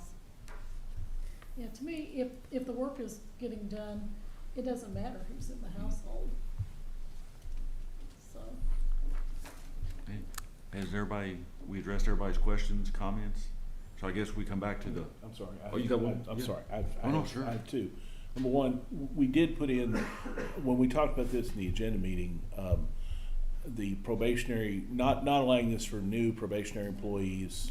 Yes, sir. To get a sense of their work product and stuff like that. We're gonna make sure they pass their probationary period first. The second thing is, and I thought I saw it in here, but I can't, is there a limit to the number of days you can work at a flexible location? Yes, sir. They're two. Nichelle notes that that's 2 days maximum to start 2 days with. per week, okay. And sort of kind of Okay. go from there, since this is a new project. No, that takes care of it. Mr. Chairman, one thing I do want to mention to you, that's just my 2 cents. Really, we are in the utility service business. Lot of part of function is the emergency response. So I'm just saying, in my mind, if the company need it, if the customer need it, it doesn't matter you have flex work or not. If we need you, come. That's just our business. It's just like some school got a snow day, we're going to go different direction. That cannot, as a condition, say I cannot go to work. If we need it, if really we can prove that's the business needed, no matter what, that's in my mind. I'm not want to draw back in different direction. I just want to hope our employee, and when we prove the policy, we wouldn't want to give up those. Do you Yes. Do you think the policy should have a sentence in there that basically say the general manager has the ability to temporarily suspend the policy if in case of an emergency or something? I wouldn't say all the time, but I'm just saying by sometimes. temporary suspend, Yes. I mean, if something happens, Yes. you don't necessarily want to call board. I mean, if you say, I've got to have everybody here for the next 2 weeks because we've had some disaster here in Frankfurt or something. Because it's some like a ice storm, what happened in the past when we have to pull our resources in, continue work for a couple of weeks. I'm trying to imagine one, we cannot say, oh, I already have a flex time, I cannot go. I mean, I don't want to throw out something that sounds like I don't want to support it. I'm just saying, under those circumstances, I hope we all can understand it. Yes. So do you all want to let Vint take all these changes, bring it back, or approve it contingent to go and let them start getting people signed up, vetting employees, positions, and so forth, and then we'll look at the final policy in August, or how do y'all want to proceed? Or we can approve it here, and we can look at it again in August, but go on and start signing people up. What do y'all want to do?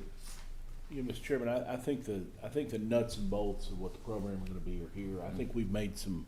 I think Dawn and everybody else has made some significant positive changes. I think it's gonna be a better policy when all these things are written in there. You know, they can start vetting people, they wanna do it. I don't think you necessarily sign people. I really don't feel like I'm ready to approve anything tonight, cause I'm certainly not ready to approve the document as it's presented to us. And I'm not sure, you know, the exact wording of all the changes. I'm a little uncomfortable, you know, Sure. agreeing to something that we don't have stuff written out on. I would rather wait. You know, meanwhile, I think we understand that this is going to happen. And employees can know And this is that gonna happen, they can, you yeah. know, that we're looking through it, we wanna make sure the policies is airtight as possible.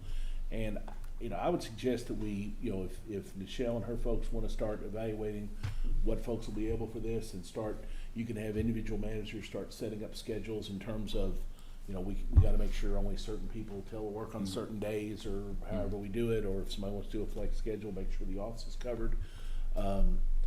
You know, that work can go on in the background, but I would rather come back and see something that's more whole in August. I don't know what anybody else's preference is, but whether they wanna do that or not. I don't know if we're gonna pass over it, I don't even know if we have to take a vote or not. Does everybody kind of agree that that's the preference tonight, or does anybody else have another motion or approach, or? I'm okay with that. I mean, going ahead and starting the ball rolling. I will point out in the policy, there is a provision under the subheading of approval of flex work that managers as needed to meet operational needs requiring on-site attendance may alter the approved flex work schedule at any time. Yeah. So, You think that would cover Gary? Yeah. I think so. Okay. Dawn, are you okay with proceeding in this direction? Sure. Steve? Okay, so at this point, Vint, we'll pass over this. You've heard everybody's changes. I And think. they're on tape anyway. So Yeah. we can go back And if we can you go back and check 'em out. Michelle could get together, kinda go through, make some of these changes and then go on and start the process, let Yes, sir. employees know it's gonna happen. Yes, sir. And but get this ready to go, and then we'll approve it at the August meeting. Yes, sir. Absolutely. Okay? Very good. Thank you. Next item is 5.9, consider changes to FPP employee guidelines related to holiday policy. Hans? Yes, sir. On June the 17th of 21, the Juneteenth holiday officially became a federal holiday, and it's observed by several other agencies there: City of Frankfort, Fayette County Urban Government, and Louisville Metro Government. So staff is asking to add that Juneteenth holiday to be consistent with federal and state practices. Okay. Do we have a motion to approve adding that holiday to our official holiday schedule? so moved. We have a motion. Do we have a second? Second. We have a motion second. Any further discussion? All those in favor say aye. Aye. Those opposed? Approved. Next one, 5.10, is general manager evaluation. You have in front of you two documents that'll be public as soon as we take whatever action. First is we did the annual evaluation of the general manager. And just for the record, the way this was done, and correct me if I'm wrong, Hans, is every board member did an independent evaluation. They were all they were sent to me. I compiled them. You reviewed I've turned over all the work papers, all the notes to you. You've checked all the calculations. You've got the file, and what you have in front of you is a compilation of the our five evaluations that were done. There was no further discussion or whatever. It came out the way it came out. Gary's overall evaluation based on 7 criteria was 4.8 out of 5, and complimentary, and I think everybody appreciated the work he did, and I told him, unfortunately, he lost out, he has to stay. And so, is there any discussion on the evaluation form? Okay, so the first motion is, if you look at your sheet, is to adopt the evaluation. That would be on the sheet for a motion to adopt the general manager evaluation as submitted to the board. So moved. Do you have a second? I'll second. We have a motion second. All those in favor say aye. Aye. Those opposed? Evaluation's adopted. Second one is for a motion to grant the general manager the same 2% salary increase that was awarded to staff retroactive July 1st, 2021. This would basically be giving Gary the same as everybody else got on July 1st. So moved. We have a motion. Do we have a second? Second. We have a motion second. All those in favor say aye. Aye. All those opposed? Approved. Next one is, this goes along with, and let me say for the record, and I think John was gonna bring this up also, this was not something Gary asked about. This is not something we've talked about. We did give Gary a contract extension, for him to stay through 2024. This basically, in lieu of any other type of salary adjustment, and it, over and above what the 2% is, basically is an amendment that for each year he stays between now and 2024 and gets an evaluation of at least 4 or above, that we would add $10,000 per year payable in the last year to go into a pension fund for Gary's retirement. Not in form of a salary increase, but in form of a pension payment. Gary has to stay all 3 years. Stay all 3 years, you don't get any of it, and he has to get a 4 each year on his evaluation, and it'd be payable on June 30th of the last year of his current contract. So that's open for any discussion. The amount is, I suggest 10, but that's open. The whole motion's obviously open, and the amount's open for any discussion. Yeah, Mr. Chairman, we talked about this a little bit when we went over Gary's evaluation individually, you and I. And, you know, this was a suggestion. I think it's a good suggestion. I think Gary's done an excellent job. I think he has, one of the things I said in my evaluation of him is, I get the sense a lot of time being in this community and growing and living in this community, that for a long time FPB kind of ran as 3 separate companies. And I think the one thing that he has continued to do, I think other folks have done it as well. I think now FPB is more one company than it's ever been before, and I think that's seen in the cooperation between the lines and stuff. And you know, I appreciate the work he's done. I think this is an incentive to keep him here. I also think that since he is essentially a Tier 3 employee, he has nothing in terms of defined benefit here. So this is going to help him in terms of his retirement, which he's funding a lot more of than we are because of where he's at. I just think it's a good idea. You know, it was your idea, but I agree with it wholeheartedly. And I think $10,000 a year is appropriate over the next 3 years, is appropriate if he could meet the evaluation criteria that we've set forth. Anybody else have any comments, suggestions, changes? Well, I totally agree with both what y'all said. I guess the question to me is how much more would the gross up? What's that? I don't. David, you might. Well, yeah, we've got the Social Security, Medicare, and then the KRS is the 2 that are going to stick no matter what. So yeah, and that's got to be paid. yeah, we match the half, so Yeah. you know, you're looking at about 35% on top of. Yeah.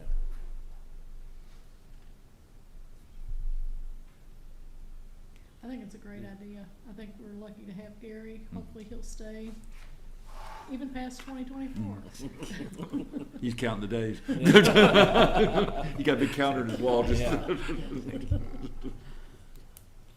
And I'll just agree. Yeah. Yeah, I think we're lucky to have Gary, and I think this would be appropriate. What do you all want to do on the gross up?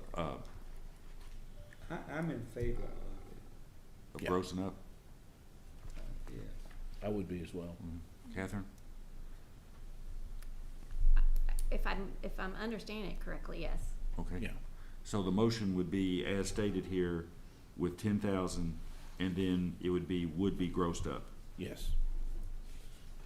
And you know, to a net amount suitable to understand that his net will be $1,000 that goes into the pension. That goes into his pension fund. Okay.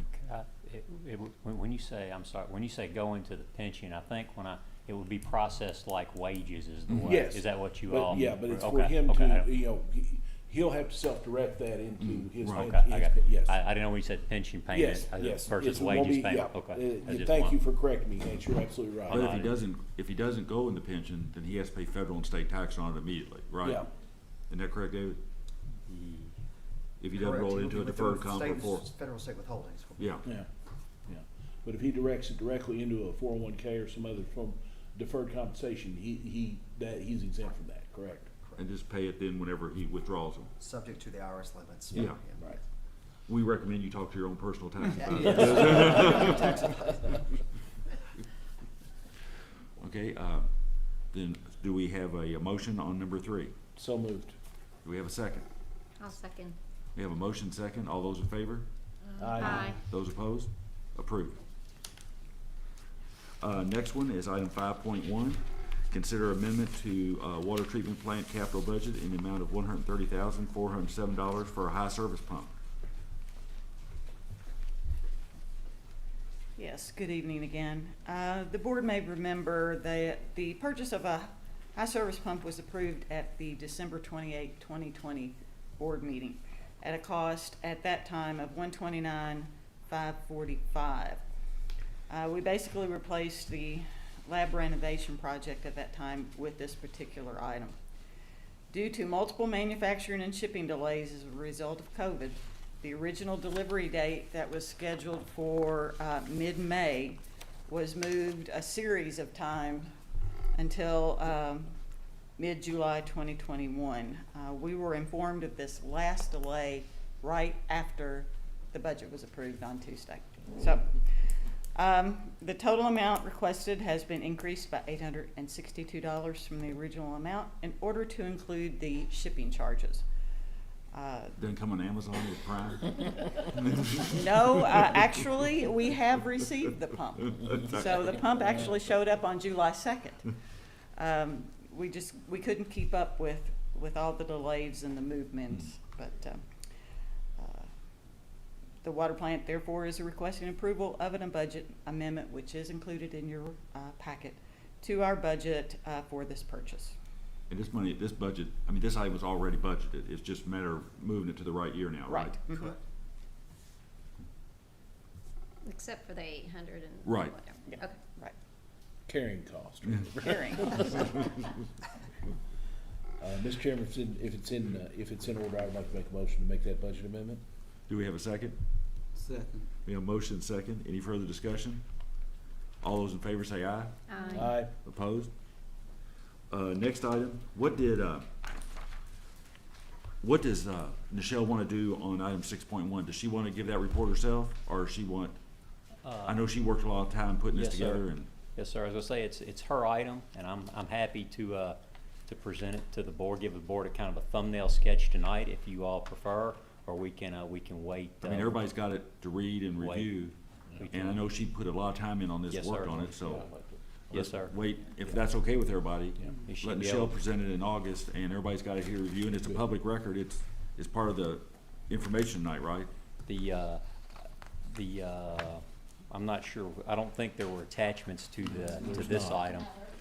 There were some, Right. there were some So- other material. I'll check with her and see what other materials she had, but I think that's a good idea. It's kind of her item, and her, she probably This was something the board asked her to do, do so. it better justice than I could, most likely, so.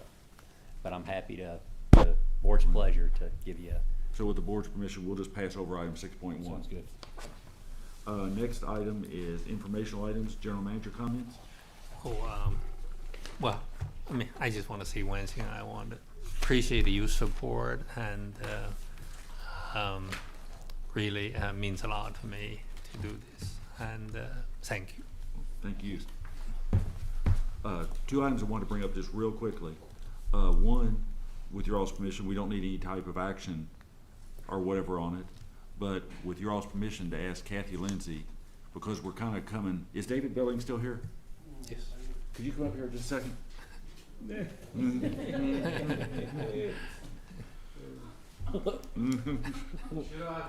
No. We're into the unscripted portion of the board meeting now. I think I can tell you from LRC experience, when you finish your presentation, always leave. I will start doing That's right. It's always bad when the committee says, "Is he still in the room?" Bad. At what point, we had this discussion before we approved the current reservoir, and I mentioned something to Kathy Lindsay the other day that I might bring her name up. At what point do we need to start gathering comments, suggestions from local elected officials, community groups, citizens, staff, as to, once the reservoir's done, what happens with the clubhouse? in terms of the construction, and then when you all have to start doing whatever finishing work for the parking lot, grading, doing whatever, I mean, I think we probably need comments, suggestions, ideas on the future, and what does that coincide in terms of time frame? We should be done with the reservoir, all the landscaping, spring, late spring, early summer. So that's your time frame. I would recommend putting a committee together on it. Because Maybe whatever an we ad have hoc to do is committee gonna on have what to to be do part with of the the next clubhouse. budget. Right. I mean, And now one thing, if we ask Kathy or anyone you all wanna ask, if we ask her to start pulling comments, getting some feedback and that, if she does it formal, then we need to take an action and create an official committee, cause those would be open meetings. Right. So, what's your all's one, do we wanna do it now? We can wait. It's probably gonna take her several, is Kathy here? No. So how many, I don't know how long it will take her to do that. I mean, it's nothing that has to be done overnight. I mean, but I know there's a lot of input, a lot of feedback, cost estimates, various things to where, what the recommendation might ultimately be that's brought to the board. What's your all's pleasure? I would, I think we can probably start laying the groundwork in terms of deciding whether or not we wanna do a committee or not. I think we might be a little premature on that, but, we can figure out whether we want this to, whether we just wanna solicit opinions from other folks, whether we wanna have other folks actually citizens sit on the Have public committee, hearings and have things, public yeah. hearings and that sort of thing. I mean, I think we need to get a sense of where the building itself is at and what's gonna need to be done in order to make it feasible to be Yeah. used and what future use we see of it, so. I think we can start that process tonight, but just kind of informally, but I think we're a little premature on going full bore with a committee. I don't know what anybody else thinks, but that's kind of where What do y'all think? I'm not for the committee at this point. I mean, I think once you put a committee up, you're sort of bound by whatever decisions that they make.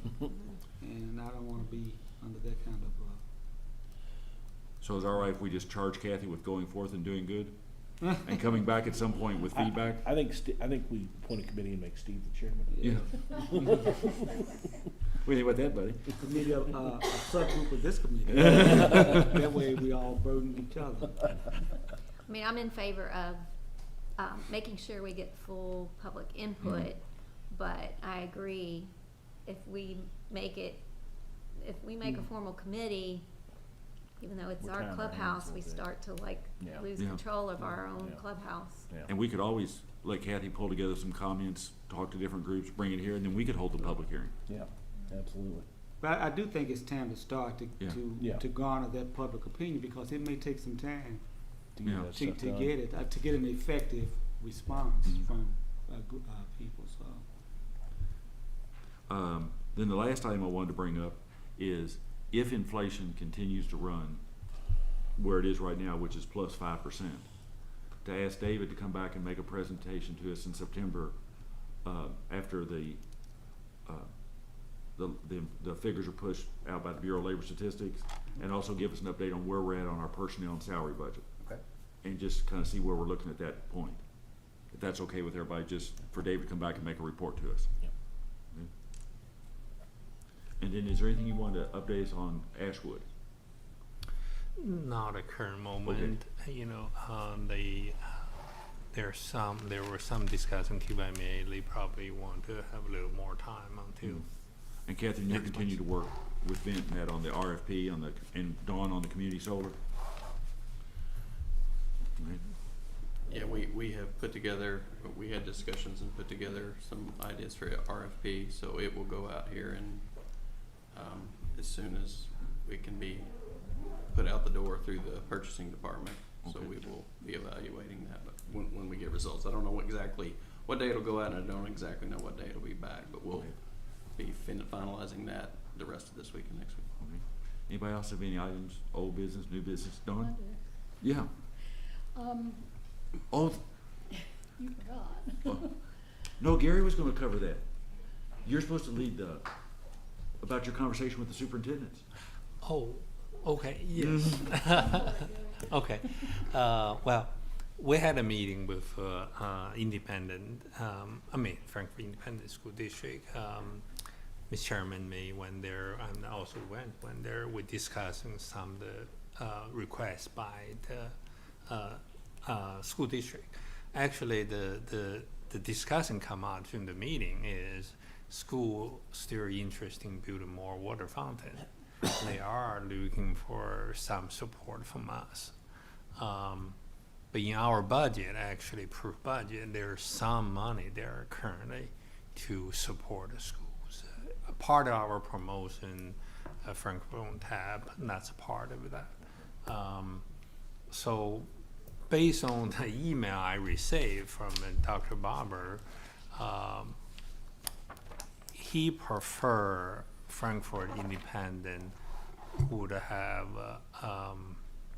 support from us for 11 of the fountain. And we've got, what, $15,000 budgeted? 15, I think the From idea was prior years? 5,000 for each high school, I think. From Yes. prior years? Yes, sir. Yes. Well, it's budgeted this year in Okay. 2020, 21, 22. It's Yes. in there. And also there, I had another conversation with the superintendent from the county school district, Dr. Cobb, based on his email and a conversation I had with him. They will prefer have each one for their each school, so they prefer have a 12 for that. So right now we probably have a total request. It's probably more than our current budget. We budgeted 15,000.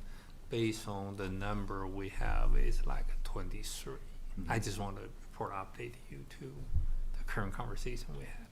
And how much is one? 1,000. Huh? 1,000. Oh, 1,000. Yes. So that's 23 total.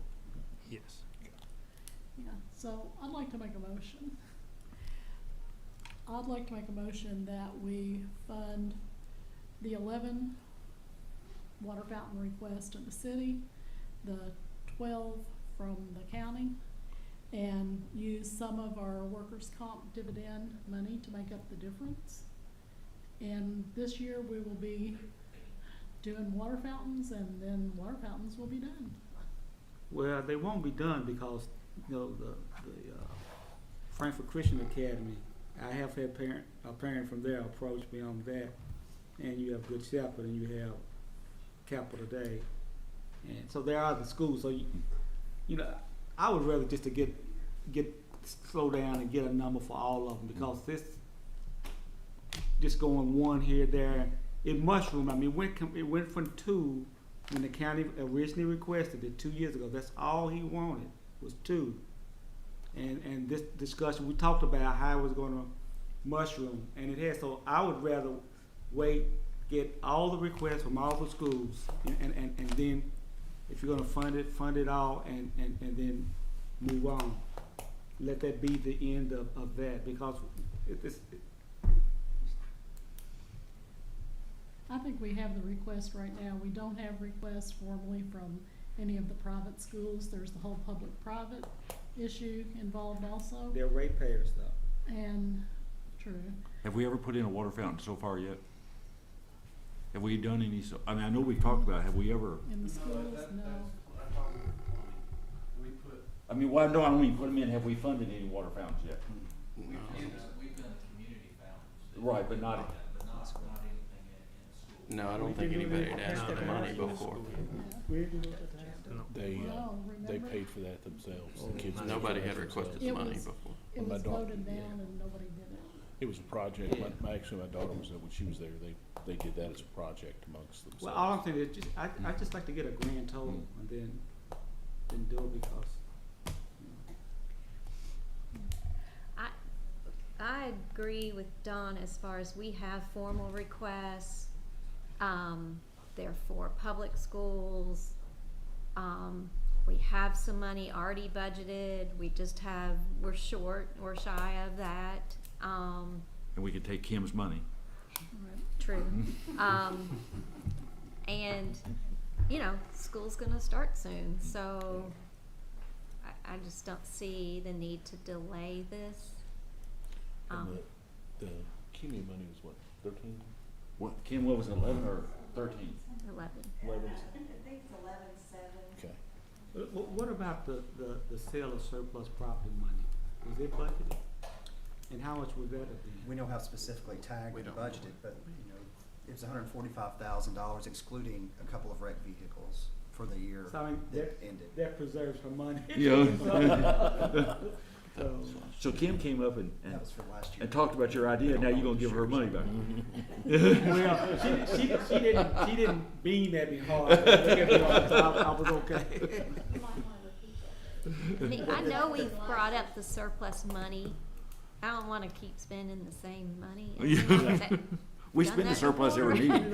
You know, so I'd kinda like to look back Mhm. to see where we sort of already allocated some of that surplus, equipment or whatever, property money, so that Well, we're last year we not double spent some spending it. on, liability insurance. D&O insurance, yeah. And have we spent any other money of it, David? No, like the surplus money occurred last year. We're in Right. 1 month or almost a month this year, so we hardly have anything. So this would be money that's just Coming. rolled up into cash reserves that have not been spent. As far as the Kimi, I don't know when that has been, when that comes in or is received. But, as far as the budget goes, you know, we have a estimated reserve at the end of this year, if everything goes to plan, of $18.5 million we would have at the end of the year. And if that's our everything goes to cushion plan. for disasters, for anything, bad debts, just like we got hit for Correct. 3 million Correct. almost That's- overnight on COVID.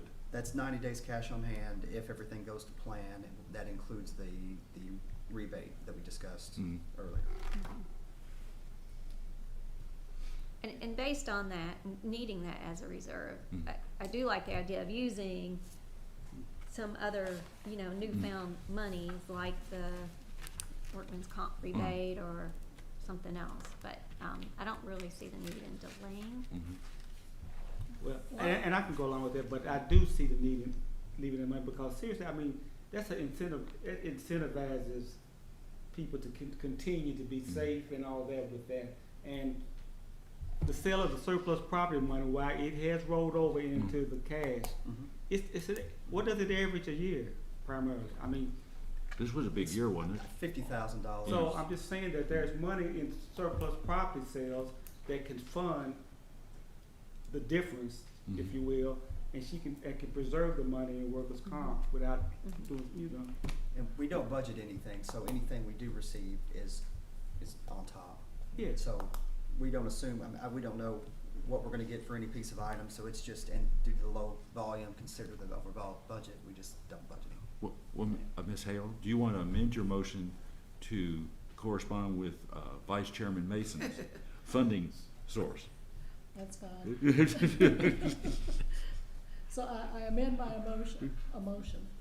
Your motion? Yeah, motion, to fund the city and the county water fountains as requested and use surplus property funds to pay the extra amount that isn't budgeted. And could you add there to direct David Denton to get with their financial people to determine the appropriate way of reimbursement? Because I understand it wouldn't be a grant, it would be they'd have to purchase, give us the receipt, and then we'd reimburse. Right, this is for them, my understanding, to buy the fountain, install the fountain. We are gonna give them cash to help offset the cost, but it is us cutting a check to them, they do the rest. Yeah. It's, they get it installed, they purchase. We are not, you know, residential plumbers or commercial So plumbers. Billings Plumbing Service will not be doing it? That's not today. No. Unless-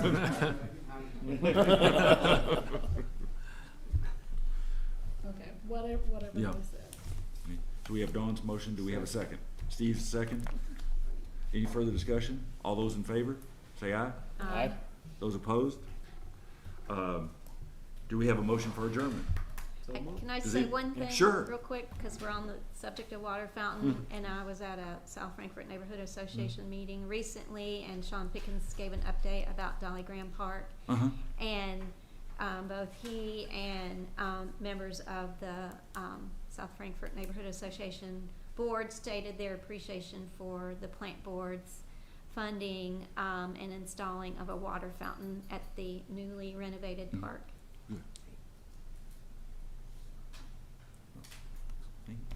Okay. Do we have a motion to adjourn? So moved. All those in favor? I need a second? Second. We have a second? All those in favor? Aye. Aye. It's approved, we're adjourned. Thank you all. Thank you.